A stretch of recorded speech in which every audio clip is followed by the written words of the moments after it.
ময়মনসিংহের পাগলা থানা উলামা মাশায়েখ সম্মেলন অনুষ্ঠিত হয়েছে। মোহাম্মদ আলী বাবুলের প্রতিবেদনে দেখুন বিস্তারিত।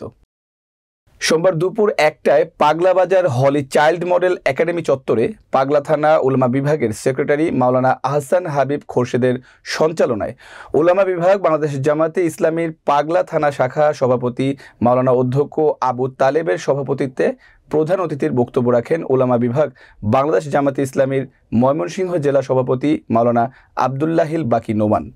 বিশেষ অতিথি হিসেবে বক্তব্য রাখেন সূরা কর্ম পরিষদ সদস্য কিশোরগঞ্জ জেলা মাওলানা ইউসুফ।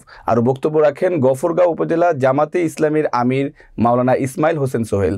বক্তব্য রাখেন পাগলা থানা বাংলাদেশ জামাতে ইসলামীর আমির মাওলানা ইমদাদুল হক। বক্তব্য রাখেন জামাতে ইসলামীর ওলামা বিভাগের সদস্য মাওলানা আব্দুল আহাদ, মাওলানা রুহুল আমিন, মাওলানা মোজাম্মেল বসির সহ আরো অনেকে। আমরা শুধুমাত্র যদি কথার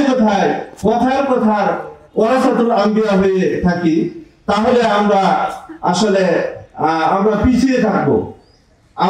অক্ষরে তার কথা প্রমাণ হয়েছে। কোরআনের মুজিজা